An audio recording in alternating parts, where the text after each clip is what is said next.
Hi, everyone. Welcome to our next webinar. I'm Catherine Zavala, the COO here at MedTech Innovator. Today, we're going to be talking living on the ledger. This is all going to be focused on accounting and audits for our life sciences and medtech startups.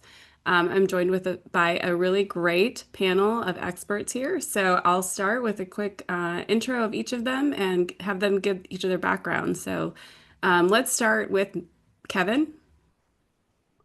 Great. Thank you, Catherine. Kevin Sarney, work for Charles River CFO. We provide strategic CFO and related accounting, finance, and tax services on a fractional and interim basis to organizations experiencing growth and change. I have 30 years of experience in the life science industry, from medical device to drug development, private and public companies, and reverse mergers. So thank you. Thanks, Kevin. And next we have Matt. Sure thing. Matt Sigmund. I lead the government compliance practice at SIA LBG. We provide a full suite of consulting services to life science companies, ranging from preclinical to regulatory to CMC support. We also have a group that focuses on non-dilutive funding, which is my area of expertise. I've been consulting in this space for about 15 years, and before that, worked at the Commerce Department. Great to have you, Matt. And next, Josh. Hello. Thanks everyone for joining and for having me, Catherine. Josh Ellen. I own my company. We're called Function Outsourced Accounting Services. We provide accounting to small, high growth businesses, primarily in the sectors of biotechnology, life sciences, medtech, software, and a couple other manufacturing, some other industries. Actively licensed CPA background is in operations. I was a COO before I was a CFO. Been a sales guy and held a bag and was a terrible sales guy, good sales leader. And so we help companies that are going through, small companies trying to raise money, grow their company, scale, and we really bring an operational and financial background to the work that we do in accounting now. Awesome. Well, this is a really wonderful panel. I know accounting is not the most exciting subject area, but I think today we have a really great panel and we're going to be covering a lot of ground. So maybe we just jump right into it. Let's start with talking about getting the foundation right. So a lot of our companies cover, the entire spectrum of development stage, so pre-seed through Series A and beyond. So maybe just the basic question, what's the difference between a bookkeeper and an accountant? And, how does a startup know which one they need and when they need it? So Kevin, I'll start with you. Yeah, great question. I typically see like a bookkeeper at a level where they're kind of doing importing of accounts payable and such. We have controllers that we outsource, and that they're at the CPA level, and they're at the level to kind of be able to do complex time reconciliations, provide estimates for accruals, and kind of really understand the financial statements and how they all interrelate. So the bookkeeper is really kind of a general level, may not have specific training in accounting, versus like a controller and above would be specifically trained and have experience in accounting and finance. So that's kind of what I see. And Josh, in your opinion, what makes a good bookkeeper for an early stage startup? Sure. So bookkeeping really isn't clerical work, it's control of your company. And if the books are wrong, the entire company is flying blind. So in biotech, which we're here to discuss today, biotech and medtech, that control really matters even more because every dollar has a story. We've got grant dollars, we've got clinical dollars, we've payroll, overhead. They all need to make sense to both the founder and also to current or potential investors. The best bookkeepers are the ones they can close monthly, they reconcile everything, they document their assumptions. So your data actually means something to you as a founder. You can't forecast, you can't raise, and you can't survive a raise or even an audit without that foundation. So at my company, we treat bookkeeping as infrastructure because it's really the base layer of every fundable company. I love what you said, Josh, about numbers tell a story. It kind of reminds me from a pop culture perspective of The Accountant. I don't know if you've ever seen that, but it's just a funny memory though of how accounting is so important and it really does tell a story. So moving on, Josh, you, Kevin, you guys are both in the space of fractional CFO. And so, how do startups find and evaluate fractional CFOs? What value do they add to companies at different stages? So maybe, Kevin, we'll go back to you. Yeah, great question. I think a fractional CFO allows the company that's, raised early stage funds not to spend those in the finance and accounting world, but to spend those in bringing whatever product they're working on to the next valuation that allows them to raise more money. It's a very expensive proposition to bring a product from early stage to the market in the life science med device space. So your dollars, if they're limited, is best spent on product creation and less spent on the finance and accounting world. So by going fractional, you're able to get the experience of a CFO that's gone through, raises from seed rounds to preferred rounds to even getting the company ready for a public financing. And so you're getting that without having to pay 400,000 plus benefits of money, where that money really should be going towards product innovation and getting it ready to market. So you could get, a full-time CFO on your website for a quarter of that cost. Great insight, Josh. Did you want to weigh in as well? Yeah, in my opinion, a great CFO really doesn't report the past. They make the future predictable. And so early stage founders, like Kevin said, they don't need a finance department, but they do need someone who can connect the dots between capital, strategy, runway, and all in one view. And I think that's what a great fractional CFO does, because they bring institutional finance and knowledge to companies that can't afford a full-time resource yet. So in biotech, specifically, that means translating complex data like grants, clinical milestones, audit requirements into a clear financial roadmap that investors can really trust. And so when we look at my company, when we look at CFO and fractional CFO work, our vantage point is we make finance a system and not a scramble. And so we're here to support the founders as they scale their companies and raise additional capital. Awesome. And so, yeah, we've covered the people side of it, of accounting. The other important part is the tools. So between you two, what kind of tools or systems do you recommend for companies? Well, one, let's make sure that they do put something in place. So you'd be amazed how many companies, I'm sure Josh has similar experiences. You go in and they're living off of an Excel spreadsheet. And so, there are so many inexpensive software tools out there in the cloud today. I typically see a lot of startups on QuickBooks. That's fine. Once they start scaling up and getting into inventories and such, you quickly outgrow it, and you need a lot tracking system like a NetSuite or something, which gets very expensive. I also recommend to my clients that they get on an equity system as soon as possible. Helps track their cap table. It seems to be one of the biggest issues when they're doing a raise, that they don't have an accurate cap table. Helps track stock options. And some of the benefits of these packages, they give you a free annual 498 valuation, which is critical to granting stock options. So if and when you ever do go down the road to being a public company, you have a track record of granting stuff tied to evaluations. You're not dealing with a cheap stock issue. Yeah. And Matt, maybe to put you a little bit on the spot, but when we talk about grants, do companies typically already have systems in place, or when they work with somebody like you, are you bringing a system in as well?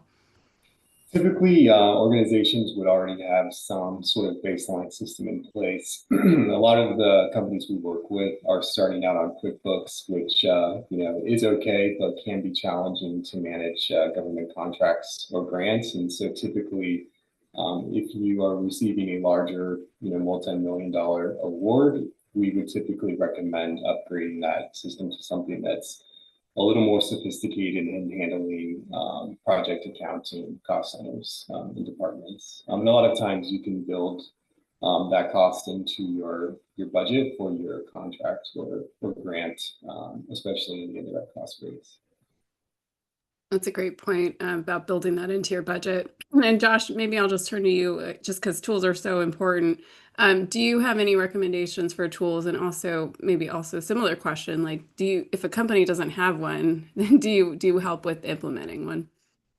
So the answer is yes and yes. I'll just a lot of this will reiterate what Kevin and Matt said, but my advice, especially given the audience that is on the call today, is start simple, but start right. And so Kevin was mentioning Carta for cap table management, super important, especially as you're going to raise funds. QuickBooks, there are ways to structure QuickBooks to do adequate grants management. There's payable systems, receivable systems like Bill.com, which are good, Gusto for payroll. I mean, there's a plethora of systems, no shortage of choices from which you can select. But the key really is integration and a clean monthly close from the start. So when we do grants management, we tag grants and projects as classes, we automate reconciliations, but most importantly, like founders have enough to worry about. We keep the tech stack simple. And so we call a messy tech stack. It's just another form of financial debt. It's just not actual debt, but our little play on words. And Kevin, actually, yeah, you alluded to maybe QuickBooks not being sufficient. So, what's an example of why it's not sufficient as you grow as a company? Yeah, quick, like for example, if you have a company that's issued a product and you have to do lot tracking if there's a recall or something, QuickBooks doesn't have the ability to do it. I suppose there's packages out there that you could probably bolt onto QuickBooks, but at that point, you're really outgrown the system. And I think it's the same thing as Matt said. Once you start getting into some of these larger grants, it gets a little hairy as to how you're going to track it in QuickBooks. I've used other systems also like QuickBooks and another system called Zero. Zero has the ability to do uh, consolidations, but the consolidating company they keep the consolidating company they keep in that currency, and so you still have to do some offline conversion to bring it into US dollars. So neither one of these systems do that great, and that's why you kind of outgrow them. Yeah, I, Matt, did you? I, Oh, I would say sorry, to Josh. add on to that, Kevin, I mean, you're absolutely right, but it's like I tell my kids, time and a place. There's a time and a place for Oh yeah, everything. yeah, And so like most of the companies on this call, I think are probably pretty early stage. And so time and a place, start simple, start cheap, focus, like you said, Kevin, focus your resources, your financial resources on driving product R&D. Yeah. yeah. To give a further example of that for Josh, like the QuickBooks and the Bill.coms of the world are a couple $1,000s annually. A NetSuite is like $60,000 annually, and a couple hundred to put it in place. So big difference, and you gotta walk before you can run, right? So. Yeah, that's a very salient example. I think just one more thing before we leave on this topic, as a matter of QuickBooks limitations, budgeting and forecasting. Do you guys have any recommendations of how to use, what tools to use in that for those things? Again, a lot of my early stage clients are doing their forecasting in Excel, and then we'll load it up to do comparisons in QuickBooks. But a lot of my clients are redoing these estimates and forecast quarterly. That's how quickly the business is changing and how quickly you're trying to manage the runway. So, I haven't gotten into some of these. There are packages out there that do help you with forecasting and such. But I think if you build a pretty simple forecast in Excel with a tab for personnel and a tab for research and development and a tab for G&A, and I think for majority of the companies that's pretty sufficient without going into some of these other packages. Josh, did you have anything to add before we leave that topic? Yeah, I think I agree with a lot of what Kevin said, but a model is really only as good as the logic behind it, and even the best tools don't fix bad assumptions. So I would actually recommend starting in Excel and Google Sheets because using those tools forces the founder and the CEO to really understand the math and the logic behind the business and the assumptions. And as the company grows, there's no shortage of FP&A and planning tools out there. Ones I really like is Sift. There's another one called Forecaster. They allow for live scenario testing and dashboards. But the goal really is to automate the mechanics so that founders can make their decisions in real time. A model really, it's not a spreadsheet, it's not a tool, it's a decision engine for the founder to grow their company. Great, thanks for that advice. Moving kind of into more accounting, I guess, terms, one of our cohort companies had asked, how should companies approach revenue recognition policies, especially for long projects or pharma invoicing? So maybe Josh, I'll start with you on that one as well. Yep, I would say RevRec it's not just a compliance exercise, it's really part of credibility.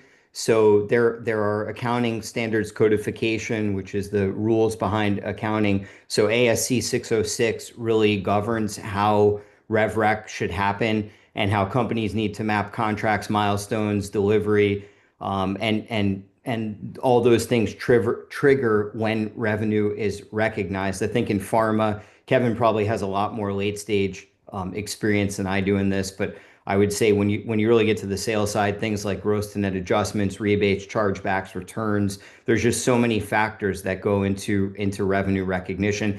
But this gets back to the earlier point of this is why you need a good accountant by your side. So whether it's full-time, part-time, just someone who understands RevRec and can really be either one, a sounding board, or two, just a facilitator and an implementer for small stage company. Yeah, no, I fully agree with Josh said. These areas can start to get really technical, and that's why you bring in, your CFO who's had experience in these areas. And there are things I come across, and I'm just like, sure, I can write a memo, but it's going to take me a lot of hours. There are experts out there that just write gap memos on these areas. So I think the most important thing is you need to document the revenue cycle. That's your start, and then from there. It could be the simple application of ASC 606, or it could be something that's pretty complicated with, the upfront, the deferred revenue, trigger points, is there payback, when can you recognize this? So things can quickly get complicated. And I think that's why you have the fractional CFO or the fractional controller to just raise the hand and say, hey, I think we need to look into this a little bit more and document it. Well, good. I want to bring Matt more into the conversation. So we're going to talk a little bit here about grant reporting and compliance. So Matt, what are the key accounting and reporting requirements for managing government or foundation grants? Yeah, I think at a high level, the primary thing is project accounting. So meaning tracking your grant or foundation grant costs separately from commercial activities or G&A type activities in your accounting system. Generally, you have to have some sort of timekeeping system to account for labor costs. Obviously, that's more flexible on non-government funding, less flexible on grants, and most stringent on contract work.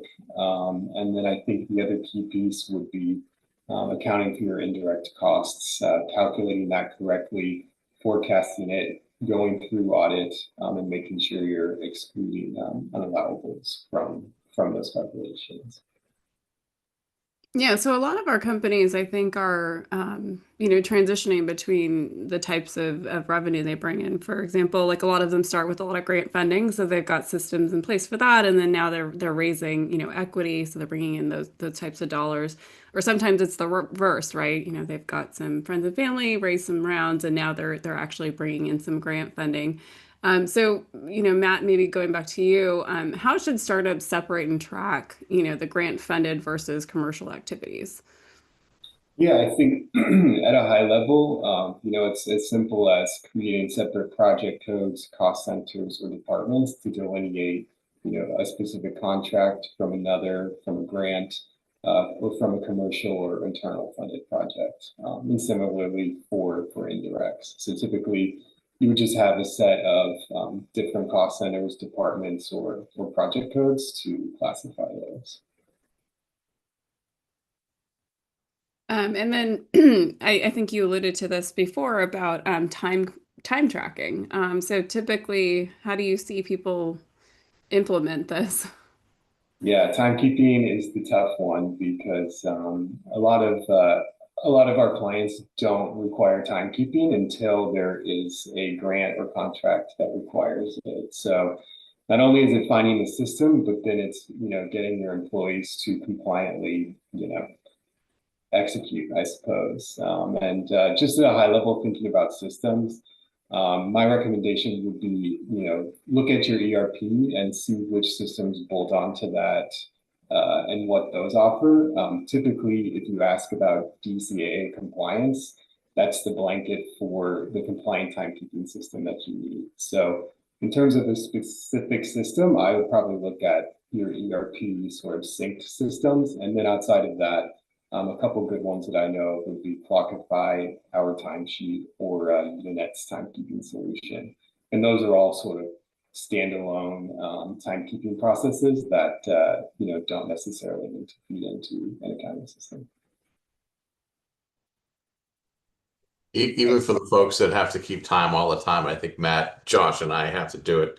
It's one of to me, one of the worst things to have to be doing. So, um, Yeah, I think it is always a lot of pushback when somebody who's salaried, all of a sudden you're asking like, "Oh, I need you to track your hours," and they're not trained that way. So, it's as Matt said, you get a lot of pushback. yeah, I think I agree. It can be quite painful. And I don't know if you guys have any other ideas of how people can do that. I've heard of, some advice where where it's not like punching in the clock, every day, but they have, hour allotments and everybody has an understanding of how much hours they're supposed to be spending. And so they can attest to having spent that amount of time on the project.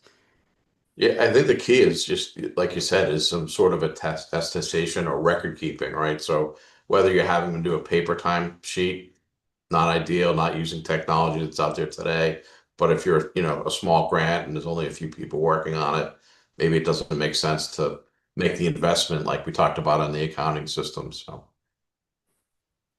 Yep. And again, I would say, moving from a small, like an SBIR type of grant, your timekeeping process or system there can be pretty flexible. I think to your point, Catherine, but if you move into, say, a contract, then it becomes very stringent on what you can and can't do. And that's where, I see a lot of clients kind of get into trouble or have trouble creating the right employee buy-in, to use the right word. Yep, makes sense.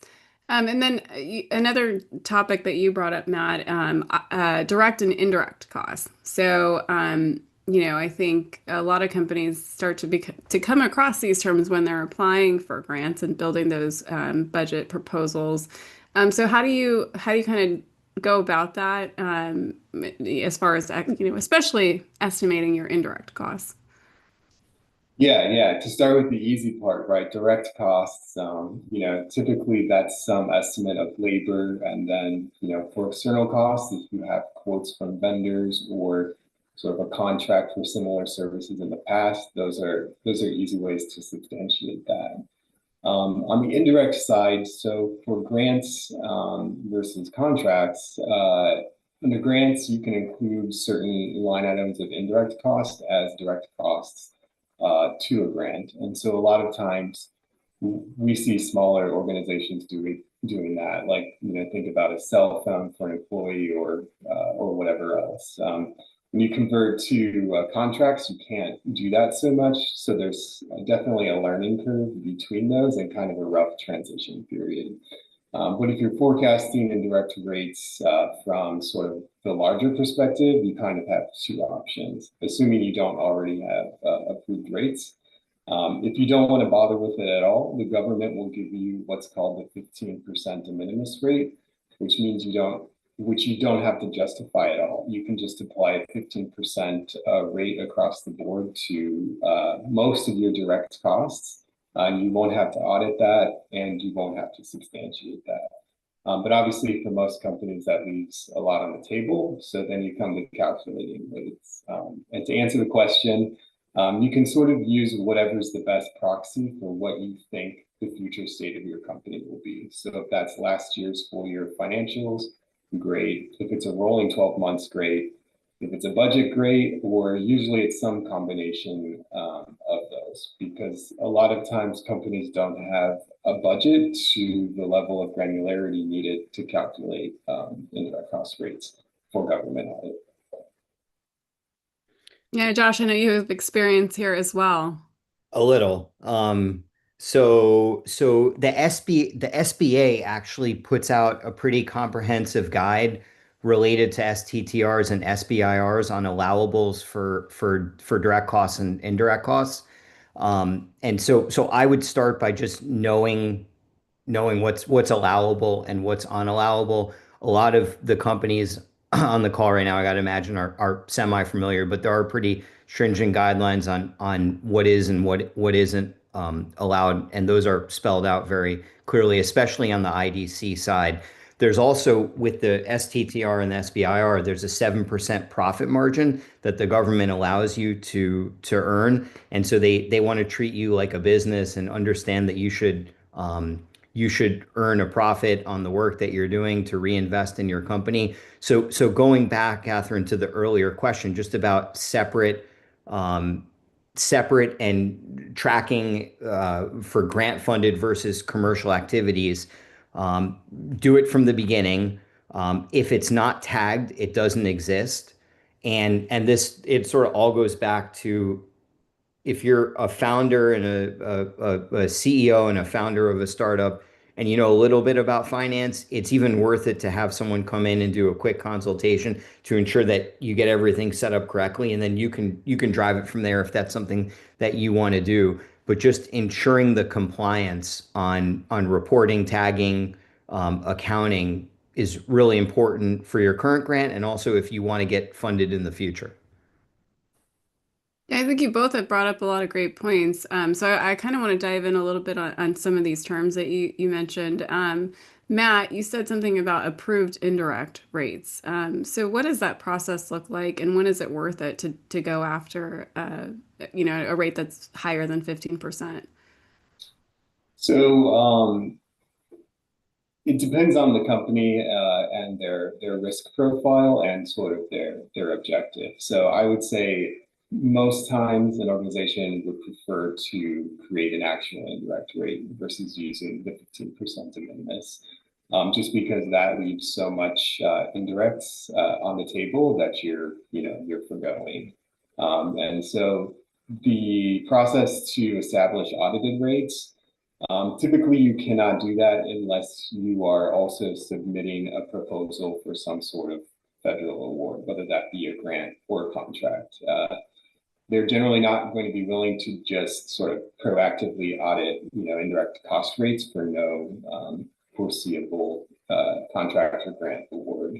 But typically, you would submit sort of a rate calculation with a proposal. And then that calculation would go to a separate audit office to undergo audit. Once that audit is complete, that sort of process and decision goes back to the contracting team, basically for plug into your contract or grant. And if you, let's say you do go through the process, you get a grant at a certain indirect rate, and then you're going to apply again for something. Maybe it's in the same funding agency, maybe it's a different agency. Are you locked into that indirect rate? So you would ideally want to use the same structure. You cannot have two separate structures for indirect rates on a combination of contracts or grants. The actual percentages can be different if the award years do not correspond. But at the end of each fiscal year, you have to submit your full year actuals for audit, and then they issue you what's called final rates. And those rates also have to be consistent between all of your contracts or grants, assuming there's not other limitations. But when you're submitting a proposal, your forward-looking projection could have different percentages than or what is in your other grant or contract, if that makes sense. Yep. Thank you, Matt. And I see, Josh, you put the link in here for that SBIR tutorial that you mentioned. Yeah, internally to moderators only. So if you want to share it, that's fine. I didn't want to be. Yeah, no, we'll definitely share that out. I appreciate that. Sure, no worries. Um, yeah, and then Josh, also pulling on something you brought up, this idea of profit. I think it may also be called affiliated fees, if I'm Mhm. correct. So, getting back to that, are there certain standard like amounts that are acceptable? When can you negotiate? It is a set rate. It's 7%. So it's 7% of DC plus IDC, at least on the STTR and the SBIR side. And so the amount is set and prefixed. With STTR and SBIR, only because those are probably the most commonly awarded for small startups, non-academically affiliated on the SBIR side. The under the SBA requirement or SBA guidelines, they do allow for IDCs of up to 40%. So 40% of your direct cost. The only caveat, and I think Matt will tell you this, is like make sure you can spend it because it sounds good to have a lot of IDCs, but if you can't spend them, you're going to get yourself in more trouble or if you spend them inappropriately and not in accordance with the grant accounting guidelines, it could lead to more trouble down the road. Great. And Josh, you made the qualification that this is SCTR and SBIR acceptable standards. Matt, do you see things differently? Like, let's say it's a DoD grant or, maybe from BARDA. Yeah, so outside of, I think, uh, outside of that, it varies a lot. So I would say DoD more consistently provides for a fee or profit on cost reimbursable awards. BARDA and HHS, I think, is much more dependent on budget, on sort of product, and on time. I think a lot of the differences, if you think about what's being delivered to a DoD versus HHS, DoD is focused obviously on the warfighter, and a lot of times that product that's being developed doesn't have use outside of that particular application. Versus if you think about what BARDA or other HHS agencies are funding, typically those have a public health and then a commercial market. So a lot of times I think they prefer to push down the fee percentage because they know that product once licensed can be sold commercially to generate a profit for the company. But to circle it back, generally a fee will not exceed 10% of total cost. Typically, I would see it in the 5 to 7% range. Great. And I think I just want to make sure that there's a clarification that the 7% fee, it seems like it's only applied to the small business portion of an STTR grant, so not the university subcontract part of that. Yeah, the university does not get the awardee gets the 7%. Yes, the way you phrased it, yes, correct. Perfect. Good. And then I think there's just one more thing before leaving the topic of grants. We have to circle back on a comment that came through LinkedIn is about the timekeeping side of things. So for an SBIR, an employee on an SBIR grant, how often do you see them report their hours? Is it daily, monthly, per pay period? Any thoughts on that? So I can start for larger grants and contracts, the requirement is daily. And so in my experience at STIR, the small business grants are going to be more flexible, but I think the general sort of stance on timekeeping is uniform. but I think your audit risk is probably lower there. And then Matt, I think one other topic, we've focused a lot on the proposal and getting that grant and some bit of the compliance with time tracking, but are there other aspects of compliance that companies need to be thinking about? Yeah, so I think to Josh's earlier point, your unallowable costs are always going to be important. The primary source of audit on non-grant type awards is going to be through your indirects, and so your indirect cost rates and those true ups. And in doing that, you must remove all of those from any sort of claimed expense pool. That includes your G&A, overhead, and fringe. And so, just for a specific example, you submit a rate calculation for audit that includes, the account for legal expenses, and it's $1 million. The auditors can come back to you and say, I want to see a transaction detail for the $1 million expense in legal. And so then you would need to provide that sort of line item detail. And then of that, they would select a specific number of transactions where they want to see the vendor invoices, the vendor contracts, and everything back to sort of procurement. So then, not only do we need to have sort of the compliance in accounting, but it can flow back, to procurement as well. I think that's a good transition to our next topic, which is audits. Kevin, bringing you back in, there's different types of audits. How does a company know which ones they need to do? Yeah, it's interesting. So when we were preparing for this webinar, Matt and I were going back and forth because there's the audit for grants, and I think there's a specific level. I think if it's an above $1 million grant, you got to have an audit. That audit is different than your company audit, and then there's kind of two flavors to the company audit. There's the AICPA standard, and then the PCAOB, which is the Public Accounting Oversight Board, which it's mandatory that level of audit for public companies. So, most companies start off with the lesser, the AICPA audit, if it's required, in the documents. And you don't in seed rounds and stuff, you typically don't see it. When you get into some of the venture capital rounds, preferred rounds, they'll spell it out in the documents that you have to have an audit 90 days after year end or so on. And so you usually see that standard. If you think your forecasting showing that, hey, we're going to have we're going to accomplish this valuation point, and it's going to be good to go public in 2 years. Then you would start to think about doing the PCAOB audit, which is a higher document standard type audit, a larger audit, and so you're ready to put your S1 together or whatever you decide to do.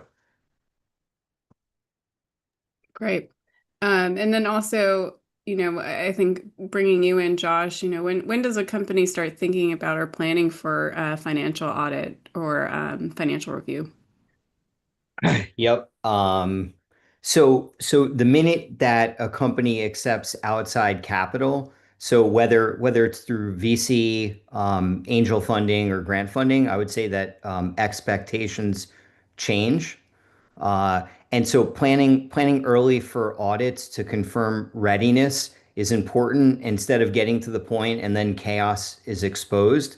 So going back, I guess this is the precipice of why we're having the webinar, is making sure all your internal controls are in place, the accounting is done correctly, there's documentation and backup, you have work papers to support all of your accounting. These are all important beginning factors of when an audit should occur. So at our company, we're really focused on preparing our clients for diligence, because that's a type of VC audit from day one. And so audits or diligence, they become milestones and not really emergencies. Yeah, I echo just what Josh said. The chaos is actually good for businesses like Josh and I.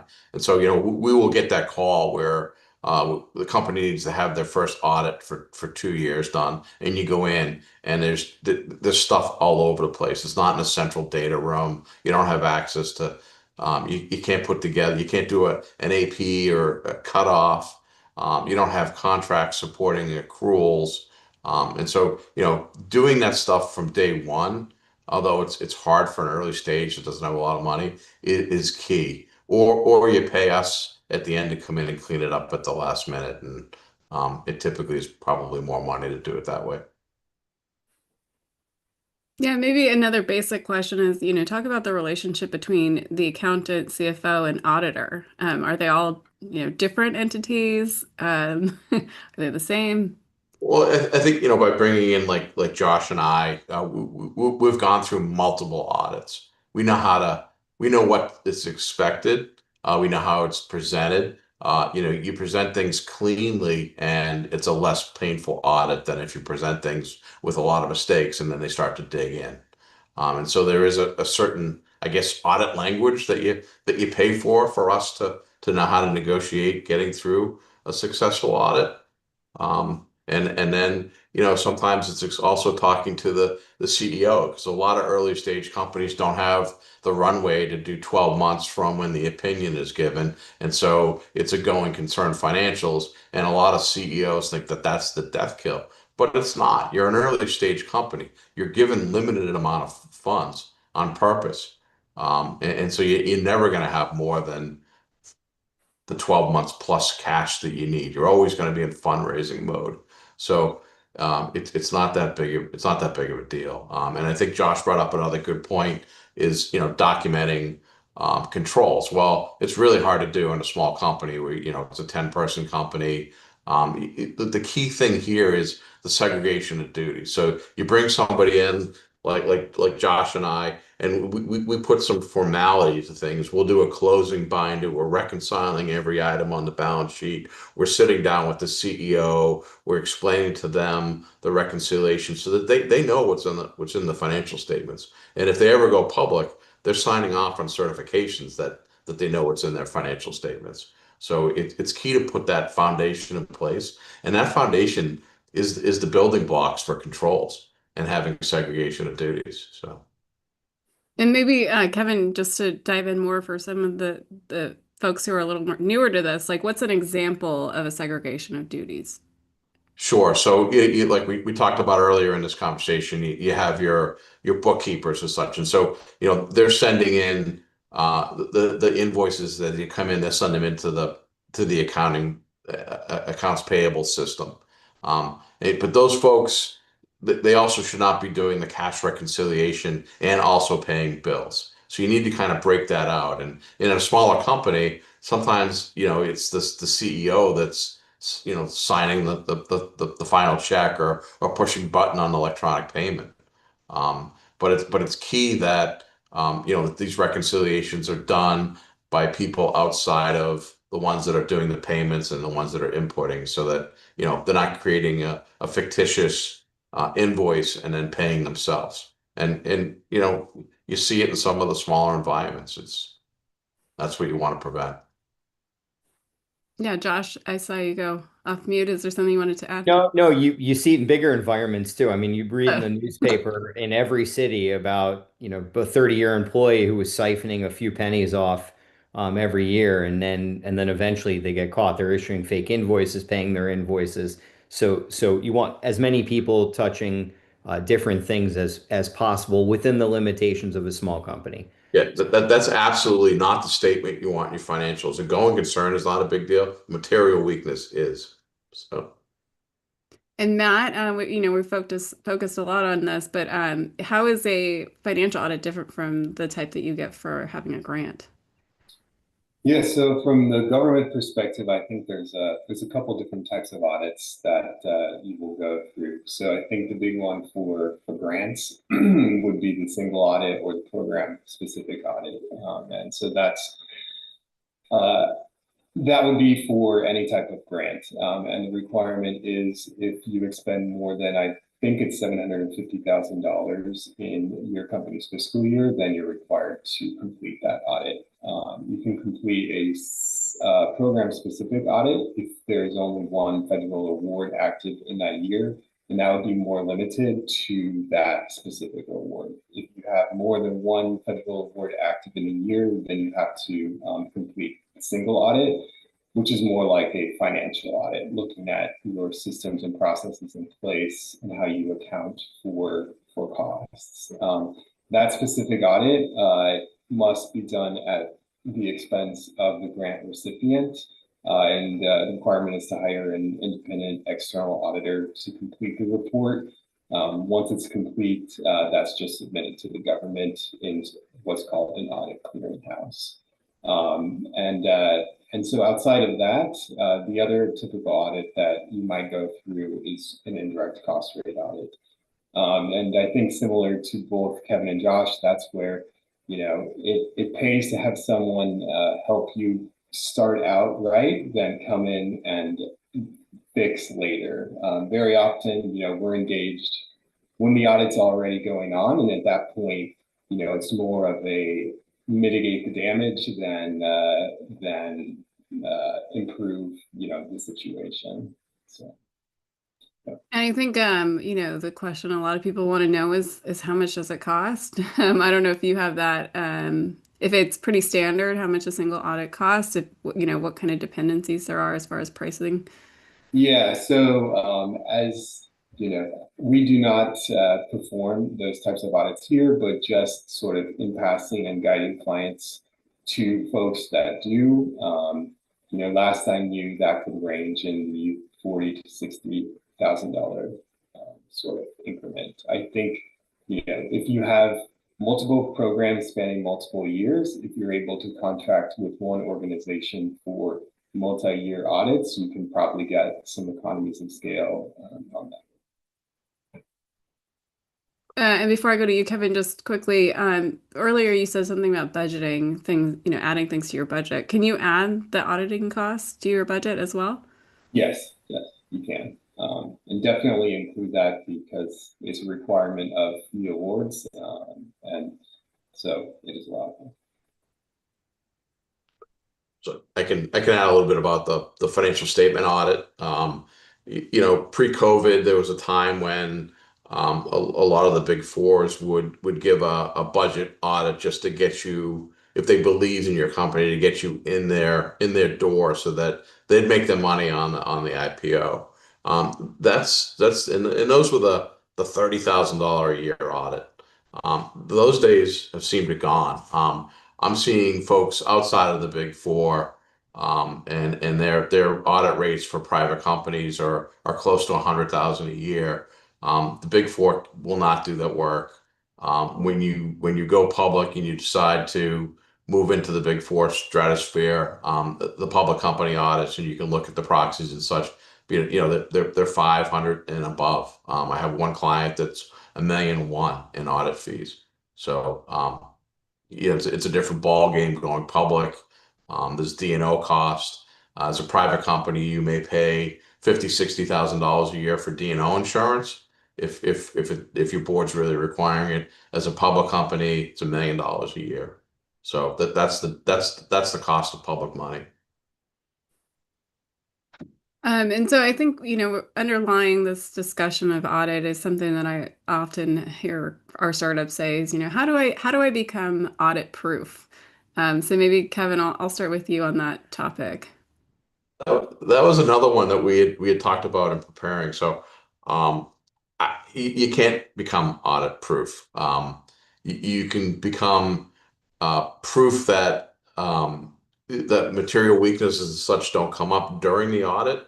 But if you're required to have an audit, you're required to have an audit. I don't necessarily think it's a bad thing. I've gone through probably 100 audits at this point in my career. And I think it's actually a selling point. We have audited financials to investors. It's a cost, but it's a selling point. It differentiates you from somebody else trying to raise the same, from the same bucket of money.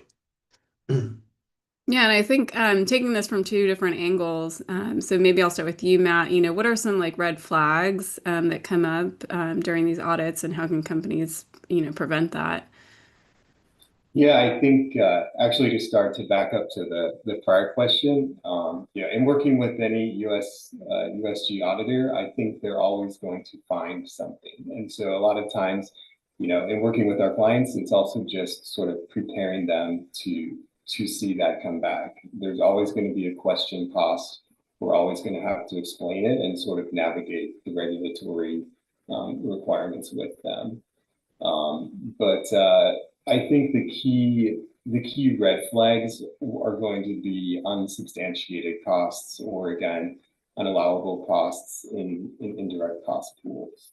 The other complicating factor a lot of times would be if there's a parent and subsidiary relationship, or another entity, related party is providing shared services to a government contractor, say like G&A, HR, IT. The auditors can theoretically pull that thread as well. And then suddenly we're up into a parent company's financials, or an affiliate who has no government awards. And because any aspect of that cost is claimed in an expense pool, they have the right to go there. So we also kind of have to look at the risk reward if there are those types of costs being claimed.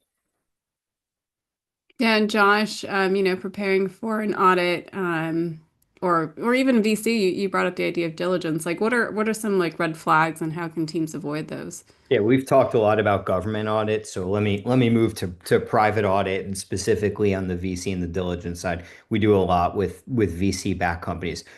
First of all, if you're required to have an audit, congratulations. That's awesome, because that means that you're big enough, you've either raised enough money where your investors are demanding an audit, or you've received enough dilutive funding, enough substantive dilutive funding where you're required to have an audit. So like congratulations on getting to that milestone. That's impressive in and of itself.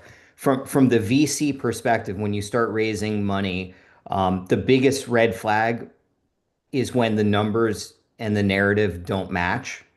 So your burn rate starts drifting from your plan. You have late closes. You're missing documentation. It's just sloppiness is shining through, and so that's what I would warn you that the VCs are going to want to see as you start raising private money. Founders who can explain variances in a sentence earn trust immediately. If you can't explain your burn clearly, you're either not ready to raise, or you're definitely not going to raise more. So you got to have your existing cap table behind you in order to get to that next round. I echo everything Josh said, and I think it's also another reason why you bring somebody in like Josh and I to speak to the audit committee and speak the language of financial audit. A lot of CEOs, that's not their background and training. Their background and training is on the R&D side, and they're CEO or founder because it's their idea and they've created the company. And so you bring in an expert, folks like us, to get you through that audit and to explain it to the VCs and what they want to hear. And Josh is 100% right. These are expense-based audits. I traditionally don't see a lot of companies at the revenue stage. They've outgrown me at that point. And so it's expense-based, and making sure the expenses are in the right bucket, and making sure that, hey, the pitch deck that you gave us said in such and such a year, we were going to have this drug into IND and allow us to go out to the market and raise more money. You're not going to make it in the money we gave it to you. And that's the worst fear for the venture capital folks and investors. So Yeah, I mean, I think another key point is just like if you're out there raising money, I think in any one of these senses, from VC or from grant, you have to have an understanding of what your potential expenses are going to be. And that has to be based on, some reliable projections and some documented evidence of what you're spending. So it seems very critical to do that. We have time for one more question. So I'm going to ask, as far as, again, going to your financial to your board, what are the most essential metrics or financial reports executive teams should present to your board? Josh, if you want to start on that. Sure. I would start by saying if you've seen one company, you've seen one company. So there are standard industry KPIs and metrics, but a lot of the times boards don't need data dumps. They want clarity. That's all they want. They want clarity into the business, what's going on, Are we aligned on plan? And is typically a lot of your investors will be also serving as board members. If you're presenting to the board, focus on your P&L versus plan, focus on cash flow, focus on runway. What's your cash out date? That's a huge number that as we're doing as we're doing investor relations reporting for some of our clients, one of the commonly asked questions from investors is what's the cash out date? How many months cash on hand do you have? What's the burn? What are if you're post revenue, new clients versus churn clients, more specifically, getting back down to board reporting, add 3 to 6 month forecast that tie to milestones, lead with what's changed, why it's changed, what's next. Great boards really don't want reports. They want foresight into the company. And so you can develop KPIs until you're blue in the face. I would use those at the management level, rather than regurgitating them up to the board. The board want the 50,000 foot vantage point. Yeah, I'll add to what Josh just said. I mean, I'll go into an audit committee meeting, and as soon as you get that cash out date on the table, you can sense the meeting's over. That's what they're focused on. So it's pretty funny. So. Excellent. Well, I think